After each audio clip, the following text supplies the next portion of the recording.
네, 오늘은 그 DMZ 인근에 있는 생태 탐방을 할 거거든요. 그래서 오전에는 덕진산성에 올라가서 자연 생태를 볼 거예요.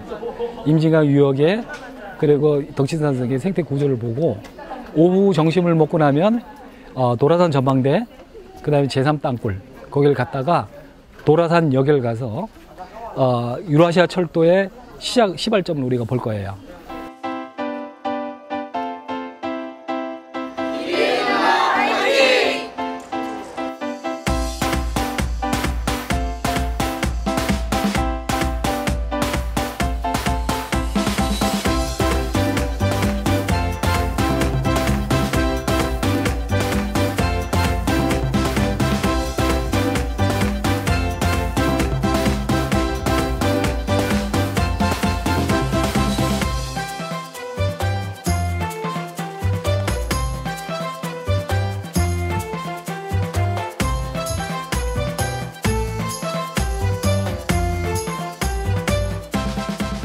자, 여기가 우리가 덕진산성이에요. 덕진산성. 덕진산성은 고구려 최고 남쪽에 있는 성이에요. 그런데 고구려 성은 우리가 고구려하고 신라 백제가 삼국시대가 있을 때에 우리 남쪽하고 북쪽하고 세력이 계속 끊임없이 충돌을 했잖아. 그랬는데 충돌 지점이 어디냐면은 한강이라기보다는 사실은 임진강이 훨씬 더 가까워요. 왜냐? 임진강은 여기가 초평도고 조금만 더 올라가게 되면은 율곡 선생님이 공부하던 화석증이 나와요. 거기까지가 화산 폭발해서 화산 대지가 내려와서 주상절리 한 2m, 거의 5m, 10m 되는 주상절리가 만들어져 있거든요. 그래서 천연 방어 요새야. 그러니까 북쪽 세력들이 남쪽으로 내려올 때 강하고 천연 방어 요새를 뚫고 내려오질 못하는 거야. 그렇기 때문에 이쪽에는 관방 유적이 굉장히 많아요. 관방 유적이라고 하는 거는 전쟁 유물을 다 관방 유적이라고 하잖아요. 관방 유적이 아주 곳곳에 있어요. 여기에는. 그럴 정도로 이 한반도 역사 전체로 볼 때는 남방세력하고 북방세력하고 충돌되는 지점이 임진강 유역이다, 이런 얘기죠. 사람이 살아갈 때에 가장 중요한 거는 물이잖아요. 물. 고대 문명이 발달하는 데 물 주변에서 발달을 했어요. 근데 강 모양이 어떠냐에 따라서 문명 구조가 달라지는 거예요. 사대강이 발달했던 메소포타미아 문명은 이쪽 우리 황하 문명하고 굉장히 다른 형태로 발달하거든요. 강이 달라서 그래요. 강이. 범람하는 형태 강의 수량이 달라서 그래요. 강변에 있는 모양이 달라서 그래요. 미국에서 흐르는 강하고 인도 겐지스 강하고는 탁도가 어때요? 굉장히 달라요. 그냥 문명이 달라지는 거예요. 이게 강의 구조에 따라서 생활 습관이 다르고 문화가 다르고 역사가 달라지는 거거든요. 그래서 이 한강 하구 역사는 생태적 조건에서 보게 되면 굉장히 독특한 유형을 띠고 있는 거예요. 그런데 수천 년이 지나고 난 지금 현대에 와서도 남북한이 갈라지는 첨예한 분단의 형태로 나타나요. 이 역사의 아이러니예요. 또 재미있는 현상은 뭐냐면 이 한강을 중심으로 남쪽은 남방계의 식물들이 주로 자라요. 여우 북쪽 사면은 전부 다 북방계 식물이 자라는 거야. 기점이 여기가 북방계 식물과 남방계 식물이 공존하는 점이지대라고 해요. 그걸 가지고. 참 특이하죠. 식물도 점이지대이면서도 역사적으로도 점이지대야. 북방 문화하고 남방 문화가 늘 충돌을 해요. 그래서 한강하고 임진강 요 유역은 한반도 입장에 봤을 때는 너무 다양한 문화와 너무 다양한 역사적 배경을 가지고 있어요. 제 말씀에 동의하시면 박수 한번.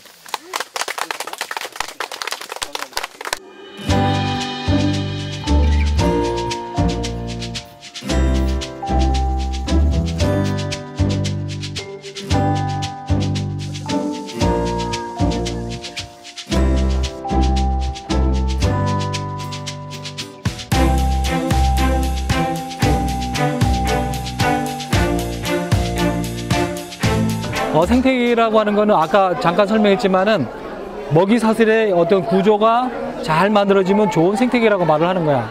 여기가 바로 그런 형상을 떼어요.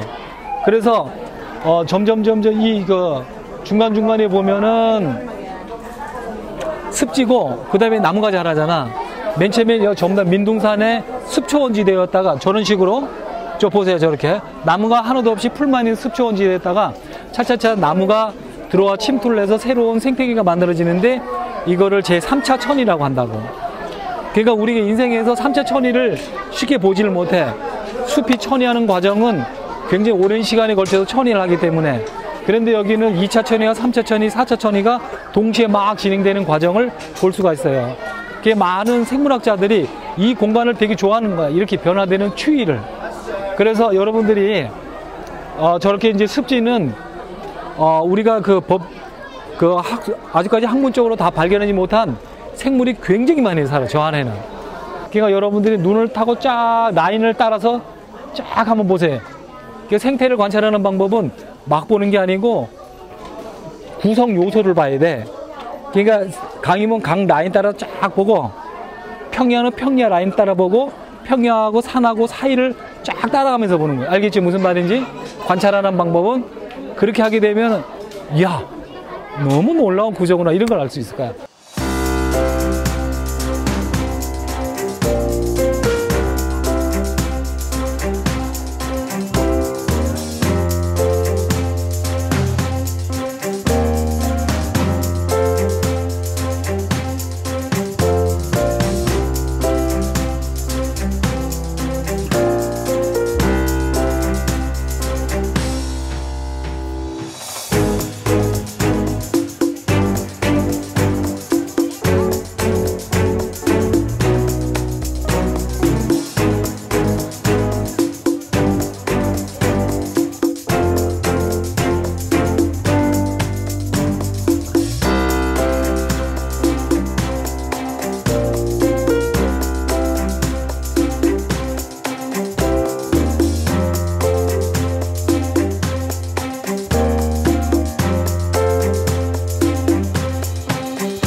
여기가 이제 2000년 김대중 대통령과 지금 죽은 김일성 국방위원장이 같이 만나서 서울에 왔죠. 서울에 와서 정상 회담을 했고 합의를 한 것이 바로 이 도라산역이었고, 그 결과물입니다. 그 두 정상이 합의한 어떤 성과물이 이 도라산역인데, 이 도라산역을 통해서 첫 번째 서울과 개성을 연결해주는 도로를 놓고, 더 넓혀서 서울부터 출발해서 특히 도라산역을 거쳐서 시베리아, 러시아를 거쳐서 유럽까지 갈 수 있는 아주 한 20여 정도 걸리는 그런 커다란 길을 만들기로 했다는 거죠. 즉 2003년 도라산역을 기점으로 우리는 대륙을 꿈꾸기 시작했다는 거예요. 그 전까지 우리는 비행기를 타거나 유럽을 같이 기차를 타고 유럽을 갈 생각은 못했다는 거죠. 그러니까 그런 우리 어떤 갇혀졌던 상상력을 최초로 열어준 하나의 공간이라고 하는, 저는 그 도라산역을 통해서 그런 의미를 갖고 있습니다. 지금 보시면은 그냥 관광객만 있는, 사실상 거의 반 죽은 여기나 다른 바 없는데요. 불과 뭐 몇 년 전까지만 하더라도 여기서 저 개성공단을 가기 위한 어떤 그런 여러 가지 이벤트도 많이 있었고요. 어서 빨리 이 공간이 여행객들로 넘쳐나야 자라나는 여러분들이 정말 다양한 상상력을 할 수 있을 것 같아요. 다양한 상상력. 북을 거쳐서 중국을 거쳐서 러시아를 거쳐서 세계 여러 군데, 비행기를 타고 가지 않아도 열차를 타고 세계 여러 군데, 전 세계를 갈 수 있는 그런 상상력을 한번 꿈꿔보셨으면 좋겠습니다. 우리는 그냥 남쪽에만 사는 사람이 아니라 북쪽으로 언제든 갈 수 있는 사람이라는 것을 한번 생각해 줬으면 좋겠어요. 북은 낯설지만 결코 무서운 사람들이 아니라는 걸 알아주셨으면 좋겠습니다. 일단은 DMZ에 아직 개발되지 않은 습지를 보존해야 된다고 생각을 들었고, 그것도 북한하고 하루빨리 통일이 됐으면 좋겠네요. DMZ 오늘 현장을 와서 견학을 하고 또 실제로 체험을 하면서 우리 분단된 나라가 참 안타깝다라는 생각도 들고, 앞으로 도라산역에서 시너지를 통해서 러시아를 통해서 유럽으로 연결될 수 있는 그런 철도가 연결됐으면 좋겠다라는 그런 큰 바람을 좀 안고 가고요. DMZ에 와서 보니까 북한이 생각보다 멀리 있는 나라는 아니고 통일이 되면 더 좋을 것 같다는 생각을 했어요. 우리나라의 분단된 현실을 와서 강연을 듣고 보고 느낄 수 있는 좋은 기회였던 것 같아요. 아이와 함께해서 더 좋은 시간이었고 앞으로도 참 보람된 기억과 추억으로 남을 수 있는 시간이었던 것 같습니다.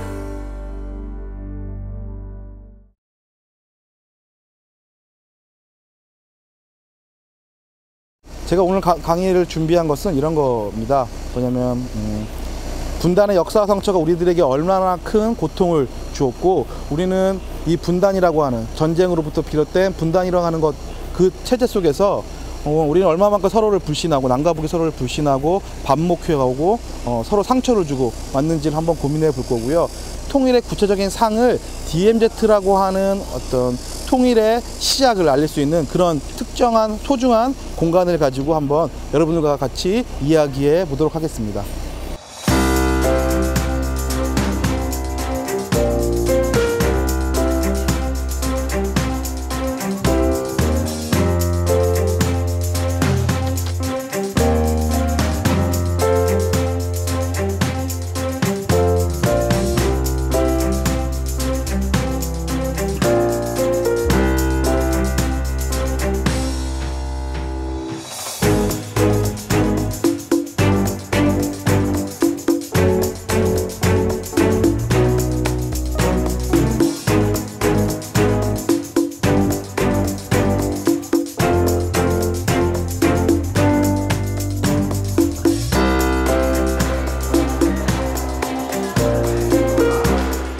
제 소개 먼저 드리겠습니다. 저 오늘 강연을 맡게 된 박민철이라고 하고요. 건국대학교 통일인문학연구단이라는 곳이 있고요. 그곳에서 HK 교수로, HK 연구교수로 있습니다. 잘 부탁드립니다. 자, 오늘 미리 오늘 강연을 어떻게 할 것인지에 대한 얘기를 좀 간략하게 드릴게요. 저희 오늘 강연의 주제는 다들 알다시피 뭘까요? DMZ라고 하는 건데요. 저희가 DMZ를 이야기하기 위해선 반드시 다뤄야 될 두 가지 주제가 있습니다. DMZ를 다루기 위해선 두 가지 문제를 이야기해야만 하는데요. 뭘까요? 첫 번째는 분단이고요. 두 번째는 통일입니다. DMZ라고 하는 건 분단과 통일 사이 딱 그 가운데에 있는 거죠. 영문으로 하면 Demilitarized Zone이라고, 제 발음이 그런가요? Demilitarized Zone. 그러니까 무장이 되지 않은 공간이라고 하는 그 의미를 갖고 있는데, 단순히 DMZ는 하나의 공간의 의미보다는 우리 한국 사회에서 굉장히 다양한 의미를 갖고 있는 하나의 영역이라고 또 볼 수 있을 것 같습니다. 예, 그래서 저는 오늘 DMZ를 다루기 위해서 분단과 통일이라고 하는 두 주제와 함께 DMZ 이야기를 할 건데요. 미리 말씀을 드리면 분단과 통일이라는 게 상당히 쉬우면서도, 왜냐면 우리 다 겪고 있기 때문에 그렇죠. 분단된 우리나라의 한반도에 살고 있고요. 그리고 통일을 바라는 나라에 살고 있는, 그래서 우리한테 굉장히 익숙한 주제지만 사실 이것을 좀 더 깊게 나아가 보면 쉽게 대답할 수 없는 문제들이죠. 분단과 통일이라고 하는 것은요. 대한민국의 현재 DMZ를 통해서 본 통일 이야기, 그러면 시작하도록 하겠습니다. 제 목차인데요. 첫 번째, 우리의 소원은 통일을 말하죠. 왜죠? 라는 질문을 던져보고 싶어요. 자, 우리는 통일을 했고요. 앞으로도 할 건데 왜죠? 왜 통일해야 되죠? 이런 질문을 던져보고 한번 이야기를 나눠보려고 합니다. 그 다음에 두 번째, 남북의 통일에 대한 다양한 고민과 이야기들을 두 번째 주제로 다뤄보려고 합니다. 3번, 그 다음에 통일을 어떻게 바라봐야 할까요? 그렇다면 우리가 말하는 통일, 앞으로의 한반도의 통일은 어떤 방식으로 되면 좋을까라고 하는 제 생각을 3번에 조금 넣어봤습니다. 3번까지는 이론 수업일 것 같고요. 4번, 공존의 땅에서 통일 바라보기, DMZ를 통해서 본 통일 이야기는 부모님들이 함께 가셔도 정말 좋을 곳이다. 이런 그런 설명을 좀 드리도록 해보겠습니다. 우리 민족 한반도를 설명하는 가장 대표적인 표어죠. 하나의 민족 두 개의 국가입니다. 하나의 민족 두 개의 국가. 하나의 민족이지만 두 개의 국가로 나눠진 나라는 전 세계적으로 우리나라가 유일한 상황이죠. 우리나라 말고도 또 있었어요. 어디가 있었을까요? 독일. 그렇죠. 독일. 두 번째로 예멘이라고 하는 나라도 있었고요. 마지막 베트남이 있었죠. 이 세 나라 다 통일이 되었어요. 물론 독일, 예멘, 베트남 다 통일 이후에 심각한 후유증을 겪었죠. 하지만 결국에 남은 건 우리 한반도, 한국이라고 하는 거고요. 1945년 8월 15일 다다다시피 해방이 되었죠. 일제 36년의 어떤 고통은 한반도에 살고 있던 우리 민족들에게 굉장히 큰 기쁨을 주었어요. 그 해방이라고 하는 것은요. 하지만 동시에 어떤 고민도 안겨주게 되었는데요. 왜냐? 한반도의 미래는 우리의 의도에 따라 구성될 수 없었다는 거죠. 우리의 의도와 달리 미국과 소련이라고 하는 두 강대국에 따라서 우리 한반도의 미래가 결정나게 되었어요. 왜 그랬을까요? 우리 한반도의 해방이라고 하는 것은 일제의 패망과 당시 일본의 패망과 제2차 세계대전의 주범국이었죠. 일본의 패망과 동시에 이루어져 있었기 때문이죠. 다들 알다시피 미국과 소련은 2차 세계대전의 승전국이었고요. 일본은 패전국이었죠. 그래서 일본이 관련해왔던 모든 영역에 관한 그 어떤 관리를 승전국이었던 미국과 소련이 맡게 되었다는 거예요. 하지만 미국과 소련은 서로 원하는 게 달랐죠. 특히 한반도에 관련해서는 그래요. 한반도는 지정학적으로 중요성이 있었죠. 우리나라 지도를 보면 어떻게 보면 대륙의 끝에 있고요. 그리고 대륙의 저쪽 아프리카, 아메리카 대륙을 통해서 대륙으로 진입할 수 있는 진출입로라는 거예요. 그래서 미국과 소련은 우리나라를 통해서 두 가지 각기 다른 전략을 취했죠. 하나는 소련이 밑으로 내려오는 거, 동아시아로 내려오는 거, 중국, 일본, 이쪽 대만 이쪽으로 내려오는 것을 막기 위해서 미국은 소련을 막으려고 했고요. 반대로 소련은 미국이 대륙 쪽으로 진입해 오는 것을 막기 위해서 한반도를 굉장히 탐냈던 그 두 나라였죠. 그래서 결과적으로 미국과 소련은 38선을 경계로 한반도를 각각 점령하기로 하죠. 두 번째, 서로에게 총을 겨누다. 전쟁의 비극과 상처를 이야기해 보려고 합니다. 한국전쟁은 1950년 6월 25일부터 1953년 7월 27일까지 약 3년 1개월 동안에 펼쳐진 그 전쟁이었고요. 공식 명칭은 한국전쟁이지만 사실상 제3차 세계대전과 다를 바가 없었어요. 총 16개국의 연합국이 참전했던 아주 큰 전쟁이었죠. 전쟁의 피해를 살펴보면 약 150만 명, 남북 통틀어서 150만 명 이상의 사상자와 360만 명의 부상자가 나왔죠. 그리고 수많은 전쟁고와 이산가족, 전쟁 비망인, 상위군인 등등이 있었어요. 이 사망자와 부상자를 합치면 제1차 세계대전보다 훨씬 더 많은 사상자가 있었던 전쟁이 바로 한국전쟁입니다. 전쟁 당시 전쟁고가 약 한 10만 명, 이산가족 한 1000만 명, 나중에 설명하겠지만 1000만 명, 전쟁 비망인 한 50만 명 정도 되는 엄청난 피해를 줬죠. 경제적으로 남북한의 40% 이상의 산업시설이 파괴되었어요. 공장, 그러니까 아주 조그만 공장부터 해서 큰 공장까지 모든 산업, 경제활동을 담당하는 공장은 거의 다 파괴되었다고 보는 게 맞을 거고요. 60만 채의 가옥이 파괴되었죠. 60만 채라고 하면 얼마 안 되지 않나? 라고 생각하실 수도 있어요. 60만 채. 워낙 우리 요즘에는 집들이 굉장히 많아지기 때문에. 하지만 한국전쟁 당시 남북한의 인구수는 얼마였을까요? 3,300만 명이었습니다. 3,300만 명이었는데 60만 채의 가옥이라고 하는 건 엄청난 숫자였죠. 왜냐? 60만 채라고 하는 건 한 가구인데 그때 당시 한 가구당 최소 5, 6명의 그 가족들이, 식구들이 살았기 때문이었을 거예요.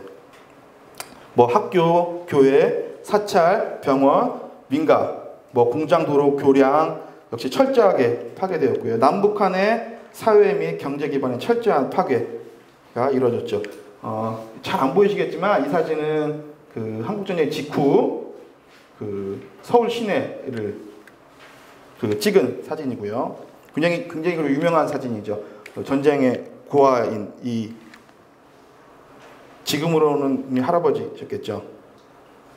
굉장히 유명한 사진이고요. 한반도에 한국전쟁이 남긴 상처는 굉장히 많았어요. 뭐 150만 명의 사상자와 360만 명의 피해자 이뿐만 아니라 한국전쟁이 낳은 가장 큰 상처, 전쟁의 비극과 상처는 무엇보다도 대표적으로 이산가족의 상처를 말할 수 있겠죠. 한국전쟁 당시 약 1,000만 명의 이산가족이 있었고요. 시간이 흘러서 2005년의 조사에 따르면 남한 내 이산가족은 현재 71만 명이라고 합니다. 아마 지금은 더 줄었겠죠. 한 50만 명 정도로요. 자, 얼마 전에 올해 있었던 이산가족 산봉의 한 모습입니다. 91세의 송기호 할아버지께서 북에 있는 딸을 만나기 위해서 휠체어도 아니죠. 침대에 누워서 이제 판문점을 가는 모습이고요. 누워서라도 꼭 가야 된다라고 하는 거. 손 씨는 딸에게 주려고 옷과 의약품 등 선물을 잔뜩 챙겼대요. 적십자사가 가이드로 제시한 30kg를 넘어서 가져올 수 없다라고 하는 것을 지키면서 30kg를 꽉 채웠죠. 잠시 피를 온다는 것이 이렇게 오래 걸릴 줄 알았나. 지금까지 살아있고 만나는 게 됐으니 다행이라는 할아버지의 말은 분단의 60년이 준 상처를 고스란히 보여주는 기사가 아닐까 싶습니다. 자, 그렇다면 이제 세 번째 질문을 던질 필요가 있는데요. 통일이 왜 필요하죠? 라는 질문이에요. 통일이 왜 필요하죠? 통일이 왜 필요하죠? 통일이 왜 필요할까요? 자, 이렇게 제가 학생들 또는 일반 시민들에게 물으면 거의 대다수의 대답은 바로 이렇게 날라오죠. 남북이 통일되면 지금보다 훨씬 더 발전된 강대국이 될 수 있으니까 라고 대답하시는 게 거의 대부분이세요. 그리고 경제발전과 더불어 이런 얘기들 하시죠. 필수적인 내수 시장이 커진다는 거예요. 인구가 많아지면. 그리고 이전까지 막대하게 소비되어 있던 군사비를 투자비로 전환시킬 수도 있다. 뭐 이런 얘기들. 막대한 경제적인 실리를 가져올 수 있다. 북한의 인력을 갖고 와서 한반도에서 이제 뭐 취업시키면 막대한 경제적 실리를 가져올 수 있다. 이런 얘기들도 하시죠. 또 하나 더 뭐 있을까요? 학부모님들 계시니까 자식 군대 안 보내도 된다 라고 하는 거. 이런 얘기들도 하시죠. 하지만 이런 남과 북이 통일되면 지금보다 훨씬 더 발전된 강대국, 더 잘 사는 나라가 될 수 있으니까 라고 하는 그 답변에 담긴 한계와 문제는 바로 이런 거예요. 이익이 수반되지 않으면 그러한 통일은 언제든지 거부될 수 있다는 거죠. 만약에 남북한의 통일에 단 1원의 이익도 우리에게 주어지지 않는다면 아마 대다수의 사람은 그 통일을 멀리 할 거라는 거예요. 거부할 거라는 거예요. 근데 그게 과연 옳을까요? 물론 이해는 됩니다. 이해는 되는데 그게 과연 옳을까요? 과연 옳을까요? 통일이 되면 이게 바로 이런 거죠. 이런 이익이 수반되지 않으면 언제든지 거부할 수 있다. 바로 통일 이익론이라고 하는 거고요. 통일 이익론. 그리고 그와 반대되는 의견이 바로 통일 비용론이죠. 통일이 되면 남북의 수준 차이로 엄청난 경제적인 비용이 드러날 것이다 라고 하는 거. 지금 한반도는 딱 두 가지 견해로 나눠져 있어요. 통일 이익론과 통일 비용론이죠. 통일이 되면 한반도는 좀 더 경제 성장률이 높은 강대국이 될 것이다 라고 하는 의견. 반대로 통일이 되면 우리는 굉장히 살기 힘들 것이다 라고 하는 그런 견해, 이렇게 상반된 두 의견이 대립하고 있는 거죠. 하지만 저는 통일의 필요성은 여기서 찾는 것이 아니라 단순히 이익, 어떤 이런 것을 찾을 것이 아니라 다른 방향에서 찾아봐야 한다고 생각해요. 다른 식으로 고민을 좀 해볼 필요가 있다는 거죠. 저는 이렇게 생각합니다. 통일의 필요성은 전쟁과 분단이 낳은 우리들의 고통, 아픔, 상처와 적대심 등을 극복한다는 거죠. 오히려 분단된 상황에서 맞이하고 있는 서로에 대한 어떤 불신, 적대감, 그 다음에 고통과 아픔이 사실 눈에는 보이지 않지만 굉장한 비용을 차지하고 있다는 거예요. 굉장한 비용을. 그래서 오히려 통일이 되면 우리가 겪고 있는 심적인 고통과 아픔들이 다 해소되기 때문에 우리에게 굉장히 이익을 가져다 줄 수 있다는 거죠. 단순히 눈에 보이는 경제적인 가치가 아니라 우리의 심리적인 상처, 어떤 이런 것이 치유되고 해결됨으로써 오는 이익이 굉장히 크다라고 하는 것을 우리는 한번 고민해 볼 필요가 있다는 겁니다. 분단이 낳은 우리들의 고통, 아픔은 이런 것들이 있죠. 전쟁의 고통, 아직까지 전쟁의 피해자들, 부상자들 여전히 고통당하고 있고요. 이산가족의 아픔, 50만 명 이상이 되는 이산가족의 아픔들 찾아보면 굉장히 많은 분들이 이렇게 이산가족과 간접적으로 연결된 분들이 굉장히 많으실 거예요. 그 다음에 자유와 인권의 제약, 비단 남한뿐만 아니라 북한 역시도 자유와 인권의 제약이 굉장히 많았죠.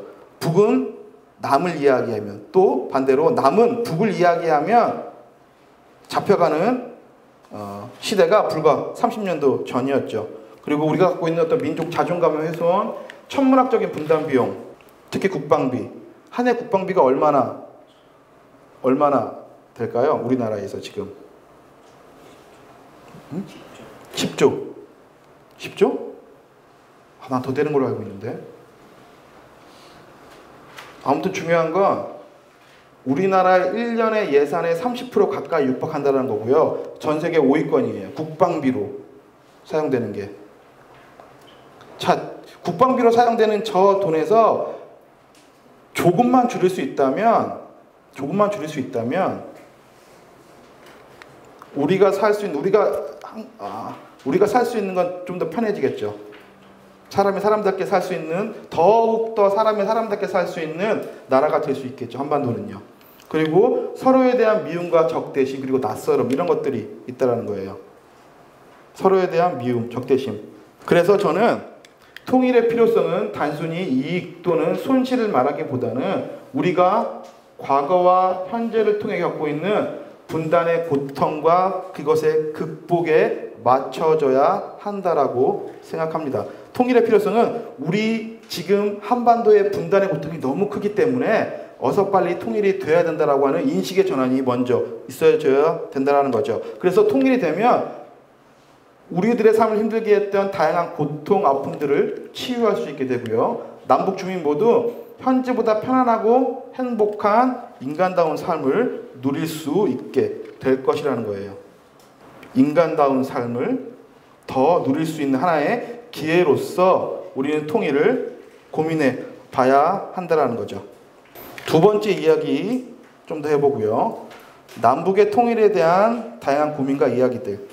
분단이 된 지 60년이 되었고요. 그와 함께 통일을 고민하고 저처럼 통일을 주장하는 사람들에 대한 이론이 나온 지도 약 60년이 되었죠. 다양한 통일을 주장하는 다양한 이론들이 나왔는데 크게 세 가지로 나눠볼 수 있을 것 같아요. 좀 어려운데 압축적으로 한번 해볼게요. 첫 번째는 체제 통합적 통일 이야기예요. 체제 통합적 통일 이야기라고 하는 것은 남북의 통일을 아주 이렇게 생각하는 거죠. 단순히 두 개의 정치 체제를 하나로 만드는 거예요.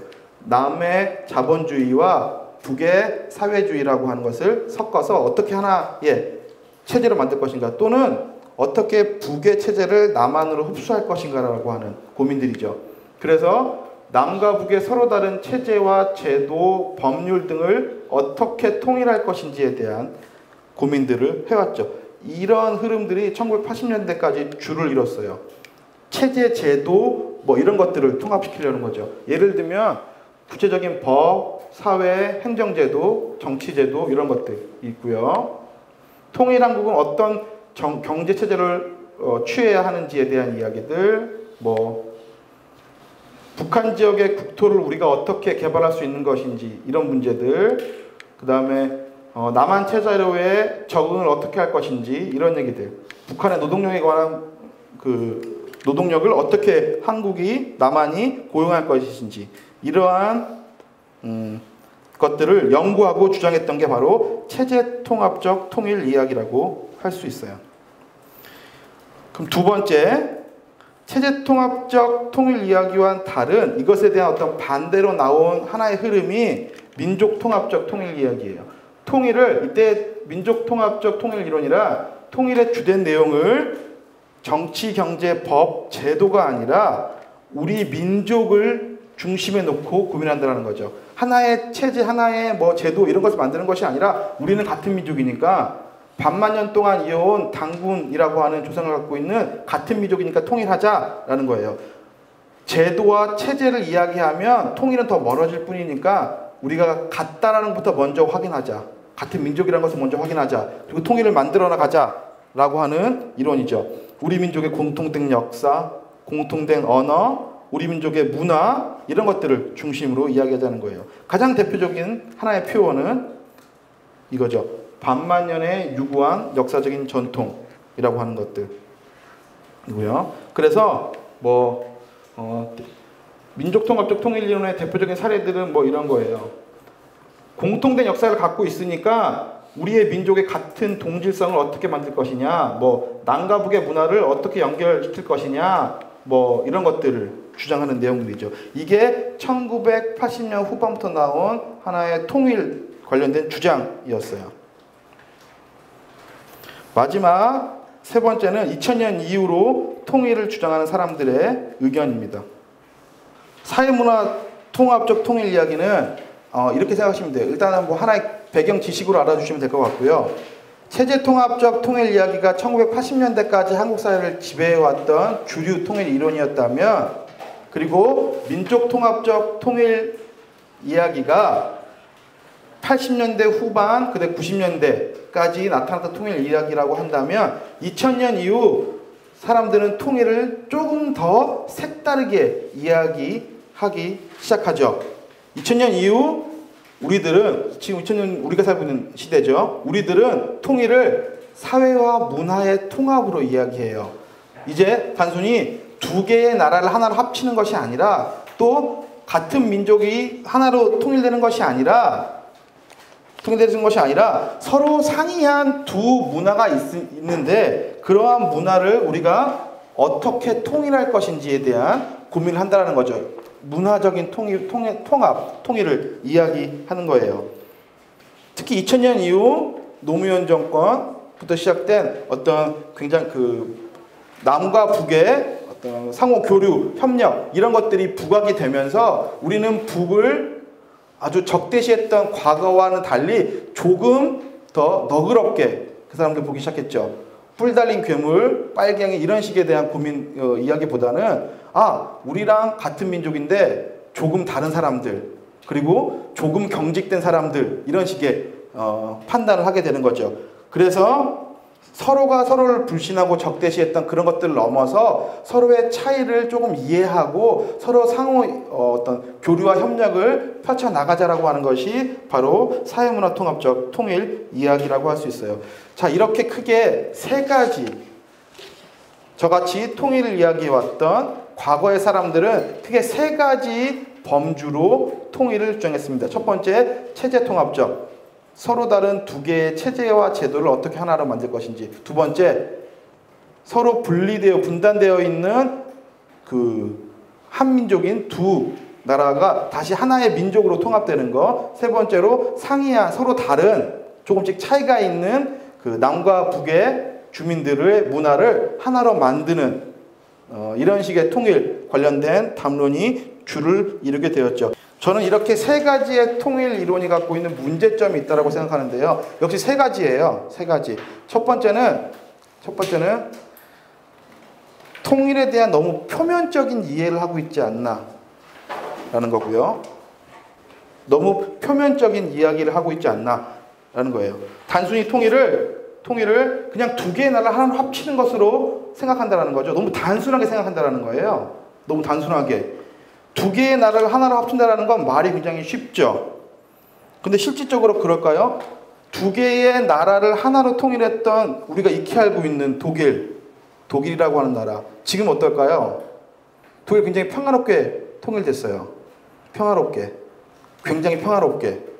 하지만 실질적으로 독일 사회를 가면 동독과 서독은 여전히 분리되어 있죠. 동독 사람들은 서독 사람들을 아주 뭐라고 해야 되지? 약삭 바르고 이런 사람들로 막 욕을 하고요. 동독 사람들은 서독 사람들에게 저런 망나니 같은 놈들 이런 식으로 욕을 한다는 거예요. 오씨와 배씨라고 하는 독일어가 있는데 오씨는 독일 사람들을 비하하는 말이고요. 배씨는 서독 사람들을 비하하는 말이에요. 이렇게 서로를 비난하고 있다는 거죠. 단순히 두 개의 나라를 하나로 통합시키는 것이 통일이 아니라는 거예요. 그 속에 살고 있는 우리들의 고민, 서로 다른 문화 이런 것들도 한번 고민하고 어떻게 하나를 만들 것인가 끊임없이 노력해야 된다는 거죠. 두 번째로 통일을 너무 당위적으로만 생각하고 있어요. 그냥 하나의 민족, 두 개의 국가니까 하나의 민족인데 지금 서로 갈라져 있으니까 통일하자. 하나의 민족인데 지금 갈라져 있으니까 통일하자. 대표적으로 예멘이라고 하는 나라 통일되었는데요. 그 나라도 역시 똑같아요. 하나의 민족이 두 개로 국가로 나눠져 있다가 다시 하나로 통일됐는데 통일된 이후에 내전을 3년 넘게 했어요. 또 전쟁이 났다는 거죠. 이건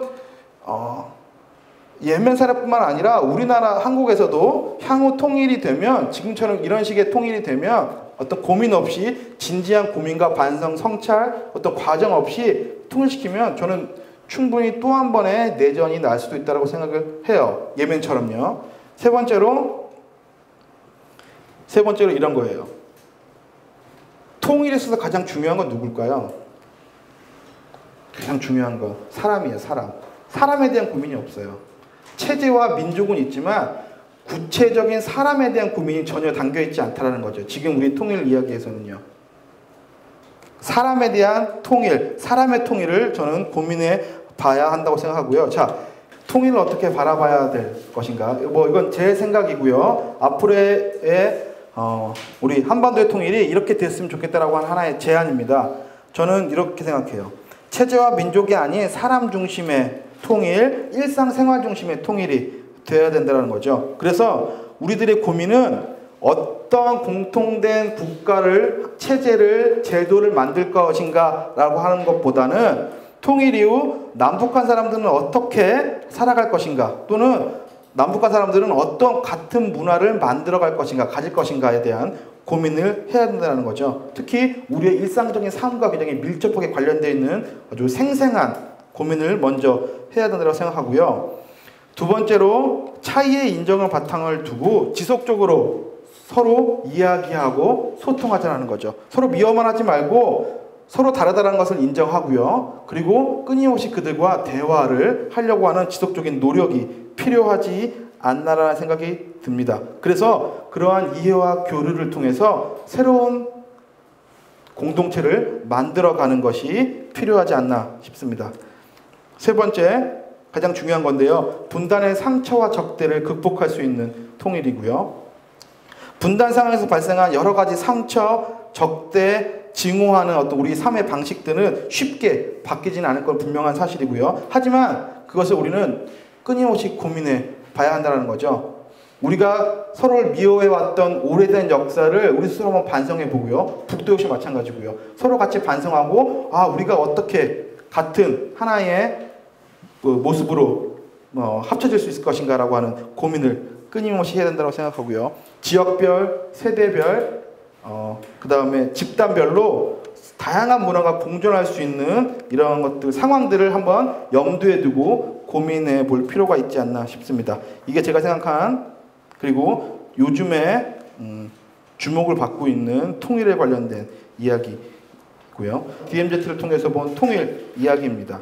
독일, 베트남, 예멘은 모두 통일을 경험하였지만 한반도는 여전히 남과 북이 갈라진 냉전의 모습을 유지하고 있죠. 이 남과 북이 갈라진 냉전의 모습의 가장 대표적인 상징이 바로 DMZ고요. 약 4km밖에 되지 않아요. DMZ라고 하는 공간은 정확하게 남과 북의 분계선을 가운데 두고요. 2km, 2km씩 해서 4km밖에 되지 않는 4km인가요? 되지 않은 굉장히 통이 좁은 공간이죠. 그런데 이 4km밖에 되지 않는 공간에 남과 북의 수많은 병력과 무기가 배치되고 있죠. 전 세계적으로 가장 유명한 곳이에요. 가장 강력한 그리고 가장 고밀도의 무기가 결합되어 있는 곳이 바로 DMZ라는 거예요. 그리고 가장 많은 인원이 대립하고 있는 하나의 긴 띠죠. 그래서 굉장히 유명하다고 해야 되나요? 전 세계적으로 유명한 공간이 바로 DMZ라는 거고요. 하지만 이런 DMZ는 두 가지 의미죠. 하나는 전쟁의 억제, 두 번째는 모순되게 평화의 구축이에요. 전쟁과 평화가 공존하고 있는 것이 바로 DMZ라고 할 수 있습니다. 그리고 또한 DMZ는 비무장지대라고 하는 거고요. DMZ와 조금 다른 개념의 민통선이 있어요. 민간인 출입 통제선이라고 하는 건데요. 우리가 다음 주에 가보게 되겠죠. 그거 역시 하나의 DMZ에 속한 공간이라고 보는 것이 맞다라고 생각하고요. 왜냐? 민통선 내, 민간인 통제선 내에 민간인의 산업 활동은 전면적으로 금지되어 있기 때문에 그래요. 어떤 활동도 할 수 없고 원래 거기에 살았던 거주민들 그리고 국가가 특수하게 허용한 몇 명만 가서 거기서 이제 어떤 농작 활동을 할 수 있는 공간이죠. 그래서 이렇게 DMZ, 비무장지대와 민간인 통제선까지 합친 DMZ라고 하는 공간은 약 20km고요. 직선거리 20km고요. 광범위한 공간 약 7억 평에 가까운 공간이라고 합니다. 약 10%에 해당이 하고요. 지금 그러면 DMZ와 민간인 통제선 내의 지역은 우리에게 어떤 의미로 받아들여지고 있을까요? 제가 이제 보여드릴 건데요. 그리고 도대체 우리는 이 공간을 통해서 어떤 생각들을 펼쳐나가고 있을까요? 역시 한번 확인해 보시죠. 마지막으로 그것들을 다 확인한 다음에 우리는 도대체 이 DMZ를 어떤 공간으로 만들어 가야 할 것인지는 같이 한번 고민해 주셨으면 좋겠습니다. 휴전선과 DMZ를 먼저 좀 이해해 볼 필요가 있어요. 한국전쟁의 정전협정의 제1조 1항은 DMZ의 탄생 배경과 직결되어 있죠. 한국전쟁의 제1조 1항은 곧 DMZ를 어떻게 만들 것이냐에 대한 이야기예요. 한 개의 군사분계선, 휴전선을 확정하고 쌍방이 이 선으로부터 2km씩 후퇴하는 거예요. 하나의 선을 만들어 놓고 2km씩 뒤로 후퇴하는 거죠. 그래서 4km가 되는 거고요. 그리고 적대 간의 두 군대 간에 한 개의 비무장지대를 설정하고 여기 안에서는 어떠한 군사적인 활동 또는 무기도 갖출 수 없고요. 이런 것들을 한다라고 하는 게 정전협정 제1조 1항입니다. 폭은 그래서 4km고요. 길이로 따지면 248km예요. 248km. 자, 이렇게 보면 우리나라 굉장히 좁죠. 서쪽 끝에서 동쪽 끝으로까지 거리가 불과 248km밖에 안 된다는 거예요. 248km. 약 2.8평, 파고평이고요. 그래서 이 면적, DMZ의 면적은 서울 면적의 한 1.5배 정도 된다고 하고요. DMZ는 보세요. 총 하나, 둘, 셋, 넷, 다섯, 여섯, 7군데에 걸쳐 있어요. 남한에. 강원도의 고성으로부터 시작해서 인제, 양구군, 화천군, 철원군, 경기도 연천과 우리가 다음 주에 가게 될 파주, 그리고 인천광역시의 김포와 광화 지역까지 포함된 광범위한 영역에 펼쳐져 있죠. 그래서 DMZ는 각각의 군에 따라서 그 모양이 그리고 그 활용 정도가 조금씩 다 달라요. 그리고 각 구에서는 이 DMZ를 다양하게 활용하고 있죠. 넘어와서 DMZ를 바라보는 사람들의 다양한 시선을 저는 느낄 수 있었어요. 동에서부터 DMZ 동에서부터 석까지 오는 과정 속에서 저는 DMZ를 우리는 어떻게 생각하고 있는지, 우리 사람들은, 한국 사람들은 어떻게 DMZ를 생각하고 있는지를 한번 살펴봤습니다. 첫 번째 부류는 이런 사람들이에요. DMZ를 민족의 갈등과 전쟁의 관점에서 바라보는 사람들이죠. 즉 DMZ는 6.25의 연장선상에 있어요. 그래서 징후와 적대, 공포와 아픔을 의미하죠. 언제든 다시 전쟁이 벌어질 수 있는 아주 위험한 공간이라는 거예요.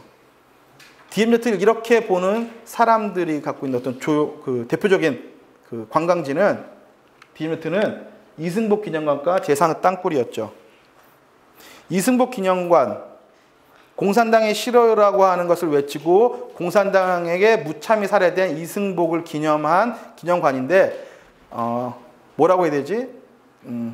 일단은 굉장히 저는 무서웠고요. 무서웠어요. 무서웠고 끔찍했어요. 그러니까 기념관이라고 하는 의도보다는 어떤 공포심이 먼저 들었다는 거죠. 이것은 곧 DMZ라고 하는 것은 여전히 한국 사람들에게 공포심으로 남아져 있다는 거예요. 또 땅굴이죠. 땅굴. 제1땅굴부터 제4땅굴까지 있는데 언제든 북은 우리를 침범해 올 수 있다. 침입해 올 수 있다. 라고 하는 것들. 그런 공포에 대한 긴장감을 끊임없이 보여주고 있는 공간이 바로 DMZ였다라고 하는 거예요. 자, 이와는 반대로 DMZ를 평화의 상징으로 보는 사람들도 있어요. 평화를 만들어가야 하는 공간으로 보는 사람들. 남북의 평화와 화해를 만들어갈 수 있는 새로운 공간이고요. 공동경비구역 JSA라고 하는 영화가 바로 이 시작을 알렸죠.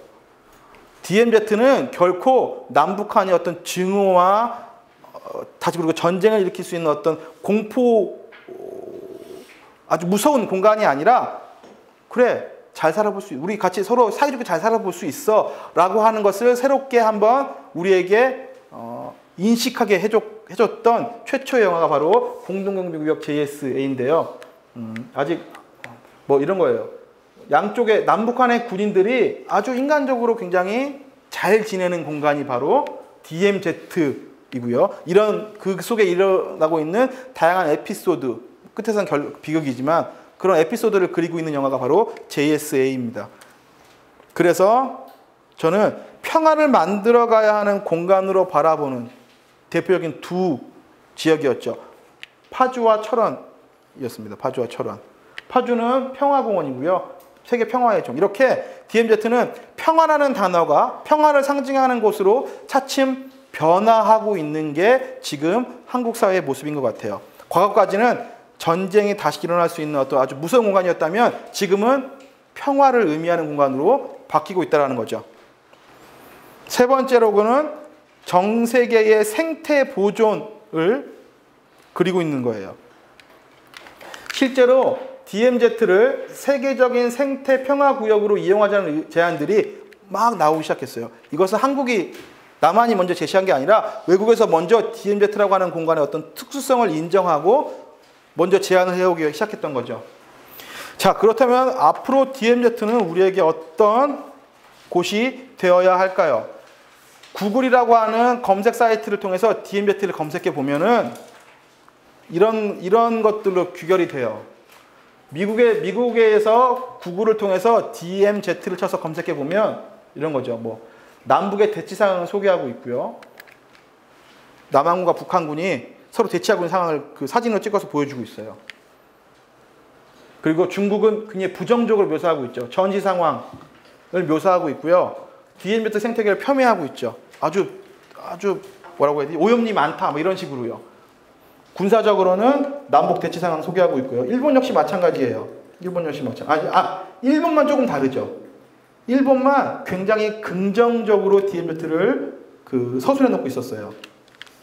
그래서 관광하기 좋다 뭐 이런 식의 얘기들, 고유 생태계가 보존되어 있다 이런 식의 얘기들 찾아볼 수 있고요. 영국 역시 마찬가지입니다. 영국 역시도 긍정적으로 보여주고 있죠. 호주와 브라질은 똑같아요. 그냥 아주 객관적인 사실만 보여주고 있죠. 남북한이 지금 대립하고 있는 위험한 공간이다 라는 식의 서술들이 있어요. 여전히 이걸 보면 여전히 해외에서 보는 DMZ의 시각은 남과 북의 대립이죠. 남과 북이 언제든 다시 전쟁을 일으킬 수 있는 그 대립된 공간이라고 하는 그런 곳으로 묘사하고 있는데, 앞으로 DMZ는 저는 이렇게 돼야 된다고 생각합니다. 이제 강의를 좀 정리하면은요, DMZ는 당연히 통일의 공간이 되어야 돼요. 남과 북의 대립과 갈등이 더 이상 벌어지지 않는 통일의 공간이 되어야 된다는 거고요. 두 번째는 통일 플러스 화해와 평화의 상징이 되어야 된다는 거죠. 전 세계적인 평화의 상징이 되어야 된다는 거예요. 예를 들어 DMZ 내 군인들의 군사 장비를 철수시키고요, 군사 시설물을 해제하고 민간인에게 개방하는 거죠. 세계 평화공원을 조성해서 세계 평화의 상징으로 만들자는 의견이 바로 여기에 속해요. 바로 이런처럼 DMZ는 하나의 평화의 상징이 되어 버리면 우리나라는 세계인들에게 좀 다른 모습으로 보여질 수 있겠죠. 세 번째로는 여전히 보존되어야 할 자연 생태계가 고스란히 보존되어 있는 아주 깨끗한 청정 지역으로 남아 있어야 된다는 거예요. DMZ는 특히 바로 이 부분에서 전 세계적으로 아주 주목을 받고 있는데, 자연 생태계에 보존이 되어 있고요, 전 세계적인 그래서 관심을 받고 있는 거죠. 실제로 조사에 따르면 DMZ라고 하는 공간에 동물 672종, 식물 1194종이 존재한다고 합니다. 물범, 수달, 사냥, 천연기념물 등 있고요. 검은 독수리, 제두루미, 황조롱이 같은 법정 보호종도 있고요. 얼음치, 묵납자 이런 것들, 조류, 보호종인 조류, 어류들도 83종이 있다고 합니다. 네 번째는 제가 추가한 내용입니다. DMZ는 저는 이렇게 생각해요. 자연과 사람이 받은 상처를 치유할 수 있는 공간이 되어야 된다는 거죠. 제가 앞에 잠깐 얘기했던 것들인데요. 즉, DMZ는 과거와 현재, 미래에 걸쳐서 이곳과 어떤 식으로든 관계를 맺는 사람들, 그리고 그들이 DMZ라는 존재 때문에 받은 상처와 치유에 주목하여야 한다라는 겁니다.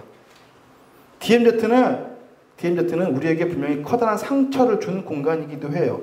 그리고 그 속에서 상처를 받은 사람들도 굉장히 많고요. 그래서 그들의 상처를 치료해주고 치유해줄 수 있는 새로운 공간, 힐링 존이 되어야 된다는 게 제 생각인데, 정리를 한번 해보겠습니다. 오늘 강연의 최종 정리인데요. 첫 번째, DMZ는 분명하게도 남과 북의 분단과 대치의 공간이 아니라 실질적이고 미래지향적인 통일의 공간이 반드시 되어야 하겠습니다. 두 번째로요, 전쟁이 벌어질 수 있는 군사적 긴장 지역이라고 하는 상징 대신에 이제 오늘날 전 세계의 평화 공간으로 다시 바뀌어질 필요가 있다는 거고요. 세 번째로, 전 세계로 퍼진 환경오염 지역 대신에 자연 생태계가 온전히 살아 숨쉬는 생태 보존 공간이 되어야 한다는 거. 마지막으로, 전쟁과 분단으로 인해 상처받은 자연과 사람들이 존재하는 공간이 아니라 그들의 상처를 보듬을 수 있는 치유의 공간이 되어야 한다는 거. 이렇게 DMZ는, 우리는 앞으로 DMZ를 이렇게 만들어 가야 되고, 이렇게 생각해 봐야 되고, 이런 식으로 고민을 더 해봐야 된다고 생각합니다. 이게 비록 어려웠겠지만 우리 학생들이 DMZ라고 하는 공간을 이렇게 한번 바라봐 줬으면 좋겠어요. 특히 다음 주에 갈 그 DMZ를 그냥 엄마 아빠 따라서 방학 때 온 하나의 체험이 아니라, 이 공간을 우리가 앞으로 어떻게, 내가 만약에 이곳에 산다면 어떻게 할 것인가, 이런 고민들도 한번 해봤으면 좋겠습니다. 부모님들이 좀 도와주세요. 이 속에서 우리는 어떤 가치들을 찾아야 되는지 같이 한번 아이와 자기 자식과 어른이 아주 진지하게 한번 이야기해보는 시간이 다음 주에 되었으면 좋겠습니다. 강의는 여기서 마치도록 하겠습니다. 지루한 강의인데 늦게까지 들어주셔서 감사합니다.